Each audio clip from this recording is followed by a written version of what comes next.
That's it. With the Pixel 2 getting here tomorrow, with the best camera of any smartphone around, that's it. I have to start weekly vlogs. Kastan weekly vlogs, get ready.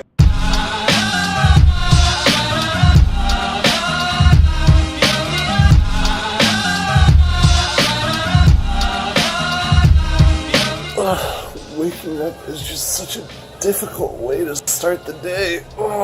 Okay, I just saw the email that the Pixel 2 got here, I'm pretty sure, so now I'm ready to get up and head over to the post office, boy! Something tells me that this is not the Pixel. I can't believe I woke up early for this. At least it got me out of bed, but later that day... There you go. Thank you. Oh, man. Great. Enjoy. Thank you so much. Right. Adios. It's a real panther, so you know it's good. It's quite pungent. Oh yeah. Stings the nostrils. In a good way. Yeah.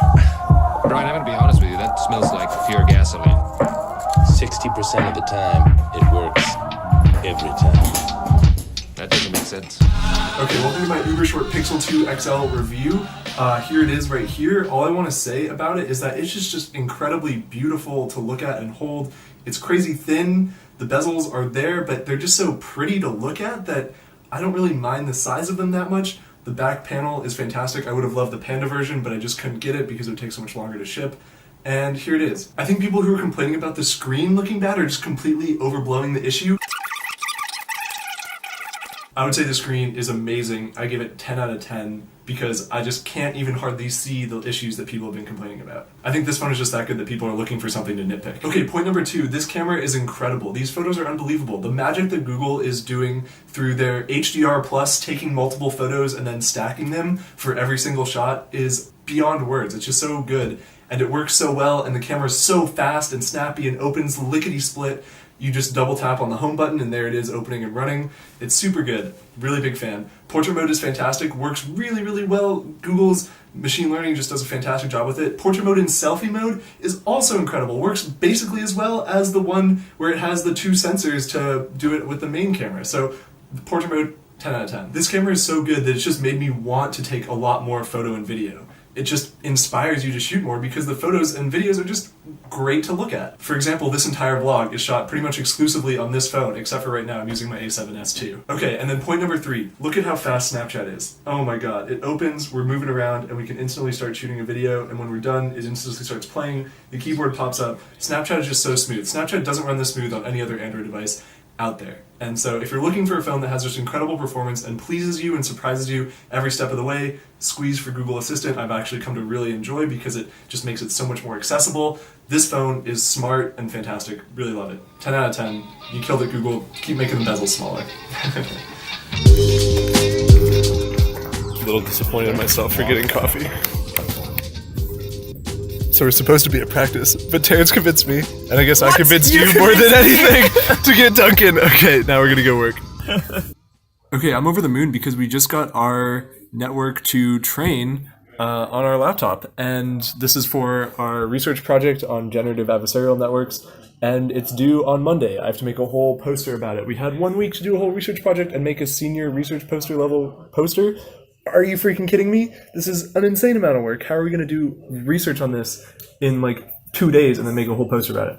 I don't know how it's going to happen, but we're going to get done. Okay, so I figured while this network's training, I have a little bit of time to go over the background of what this research paper is about. I think it's going to be super cool because it's all about unsupervised learning and using like co-evolving, co-evolutionary networks called generative adversarial networks to learn interesting representations of data from nothing. So here, let's talk about it. Okay, so it's the day after I shot this, it's the day after Halloween, and I just wanted to come back and say that I forgot to say one thing, which is that you need to specify something for the network to learn. So you need to give it a variable, and that's all, and it'll try and fit the best data it can into that variable. So for example, it'll give it a continuous variable from -1 to 1, it'll try and fit something to that, or you give it a categorical variable that maybe has like 10 slots, and it'll try and fit like 10 different things to that variable. So you just specify the variables, and it fits representations to them. So now, with that knowledge in mind, let's go back into the video. So for example, here, the researchers gave it a continuous variable from -1 to 1, and it actually learned to put the rotation of the character in that variable. And because we're using generative networks, it's able to actually generate an image. So all of these images you see are not part of our data set, but they're images that were generated by adjusting this variable, and you get rotation. So see, this is a little bit rotated to the left, and then it rotates to the right with perpendicular being at 0. This one learned about line thickness, another continuous variable. And then the coolest one of all is we gave it, or the researchers gave it, a variable that only had 10 slots. And so it was like, what can I fit into 10 slots? And it just learned representations of the numbers. And so it put each number in its own slot. That's crazy. It learned what numbers were from nothing, only being given 10 slots. Of course, it's not perfect. It thought that 7 was a 9, but that's incredible. Unsupervised learning, you don't see it a whole lot. I'm really excited about it. If you want to learn more, I'll put links in the description. This paper is by OpenAI. It was published in 2016, and so it's really recent stuff. I'm super excited about it. Hopefully we can implement this with some sort of facial data set, so you can learn different representations about faces. I think that'd be a really cool application of it, so that's what we're going to try and do by tomorrow? Shit.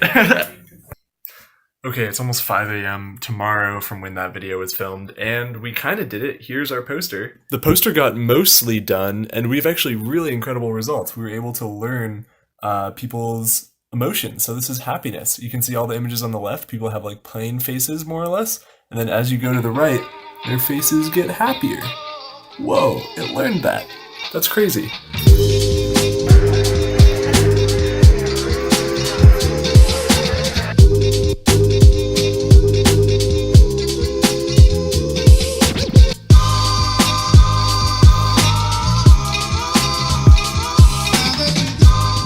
So it's pretty funny, the Ultimate Team just issued a challenge where you're supposed to maybe try and cry in 5 different buildings on campus in order to lower your purity score as a player so that you can play on a special team here. And perfect timing because I have an algorithms exam this evening, and I just went to office hours, and now I got at least 1 building under my belt. Fucking dope. Great. It's been a pretty fucking terrible day, but I'm so happy to be out here playing Ultimate. Oh my god!